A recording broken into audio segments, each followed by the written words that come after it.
నమస్తే, this is Aurya. Welcome to our channel. ఈ రోజు మనతో పాటు సినీ పరిశోధకులు ఇమ్మంది రామారావు గారు ఉన్నారు. వారితో మాట్లాడదాం. నమస్తే సార్. నమస్తే.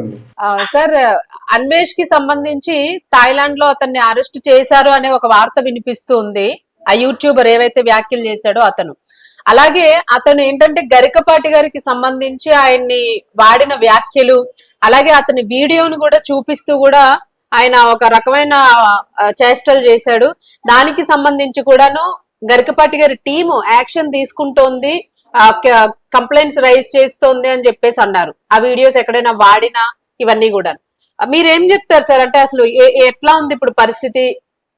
ఇంకా ఏమైనా సీరియస్ యాక్షన్ తీసుకునే అవకాశం ఉందా? సీరియస్ యాక్షన్ తీసుకునే అవకాశం ఉంది.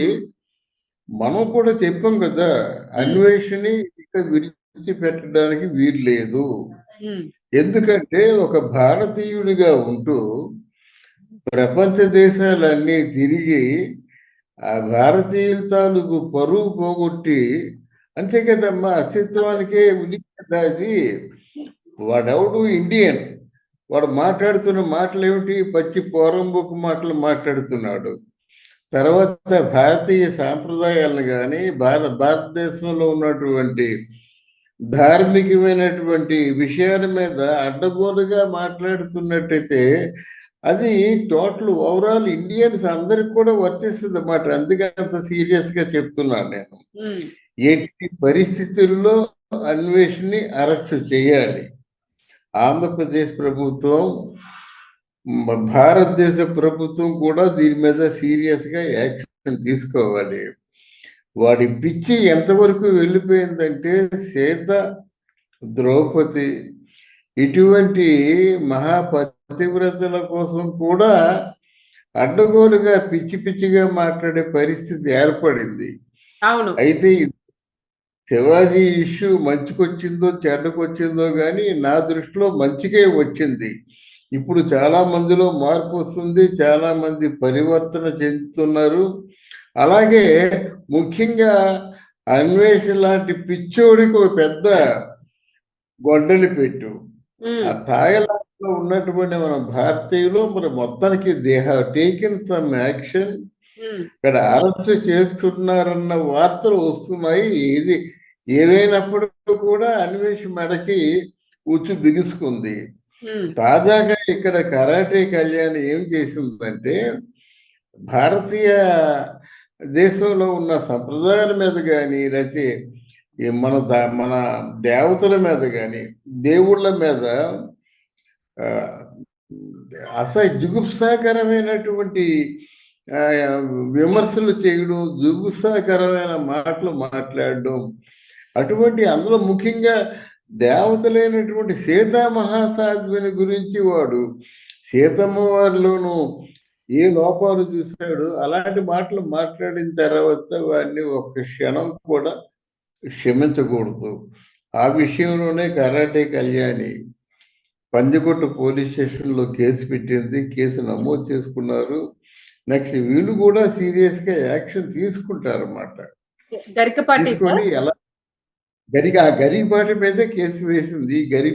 గరికపాటిని గురించి విమర్శించాడని, ప్లస్ హిందూ దేవతల్ని అవమానం చేస్తున్నాడని, హిందూ దేవతల మీద జుగుప్సాకరంగా మాట్లాడుతున్నాడని ఒకటి. రెండు, గరికపాటి లాంటి ఒక ప్రవచనకర్త, నేను గరికపాటి గురించి 4 ముక్కలు చెప్తా. ఆయన పురాణ ఇతిహాసాల్ని మన వర్తమాన జీవన సరళికి అన్వయిస్తూ నవజీవన వేదం అనేటువంటి ఒక ఆయన సీరియల్ రాశారు. ఆయన మాట్లాడుతున్న మాటల్లో కూడా ప్రస్తుత సమాజానికి, ప్రస్తుత పోకడలకి అనుకూలంగా మాట్లాడతాడన్నమాట. ఆయన is a very good philosopher guide to the society. ఆ ఫిలాసఫర్ గైడ్ అయినటువంటి గరికపాటిని కూడా అసభ్యకరమైన పదజాలంతో మాట్లాడడం, ఇవన్నీ కూడా అంటే పిచ్చి పరాకాష్ఠకు చేరింది కనుక ఆయనకు కూడా పాపం పండిపోయింది.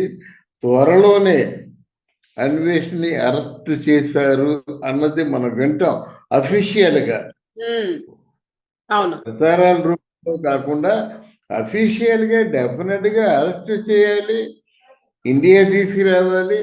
ఇండియాలో ఏ కఠినమైనటువంటి శిక్షలో వేసి జైల్లో పెట్టినట్టయితే మరొకడు ఇటువంటి పిచ్చి పిచ్చి వాగుళ్ళు కానీ పిచ్చి పిచ్చి ప్రయత్నాలు కానీ చేయడానికి ఉమ్, ప్రయత్నం చేయటం భయపడతారు అన్నమాట. అవును. అటువంటి భయం కలిగించవలసిన అవసరం ఇటు రాష్ట్ర ప్రభుత్వానికి అటు కేంద్ర ప్రభుత్వానికి రెండింటికి ఉంది. ఉమ్, ఏదేమైనప్పుడు కూడా అన్వేషికి తప్పకుండా జైలు శిక్ష తప్పదు. ఉమ్.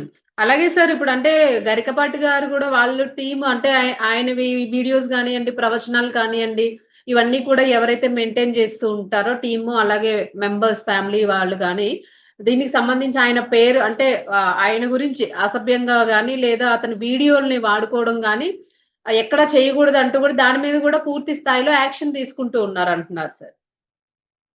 అవును, మరి తప్పుదో గరికపాటి పట్టిస్తూ ఉన్నారు ఈ వీటిని ఉపయోగిస్తూ మీరు అనేసి. అవునవును, గరికపాటి తాలూకు ఆయన ప్రవచనాల మీద కానీ ఆయన ప్రవచనాలు చెప్పినటువంటి వీడియోల మీద కానీ ఎవరైనా ఏదైనా యాక్షన్ తీసుకుంటే అటువంటి జాగ్రత్తలు తీసుకోవాలి. తీసుకోకపోయినట్టయితే ఎవరు పడితే వాళ్ళే మాట్లాడుతున్నారు. అవును. మాటకి చాలా విలువ ఉంటుంది. ఉమ్, అది మాట పెదవి దాటిన మాటకు తను అధిపతి, ఉమ్, పెదవి దాటిన మాటకు ఇతరులు అధిపతులు అవుతారన్నమాట. ఒక మాట మాట్లాడితే ఇతరులు దాని మీద అధికారం చెలాయిస్తారు. అవును. కానీ మాట మాట్లాడకుండా ఉంటే ఆ మాట మీద మనకు అధికారం ఉంటుందన్నమాట. ఆ, అందువల్ల ఇటువంటి పరిస్థితుల్లో ఎవరైనా నోరు విప్పి మాట్లాడడానికి కొంచెం ఆలోచించే విధంగా ఉమ్, ఇది ఉపయోగపడుతుంది. ఆ. ఎవరిని పడితే వాళ్ళు విమర్శించేసినట్టయితే ఇంకా దానికి హద్దు అవును, ఇంకా పద్దు దానికి ఉండదు. హద్దు అదుపు ఉండదు. అవును, అంతే sir. Thank you sir. Thank you అమ్మా, థ్యాంక్ యూ వెరీ మచ్.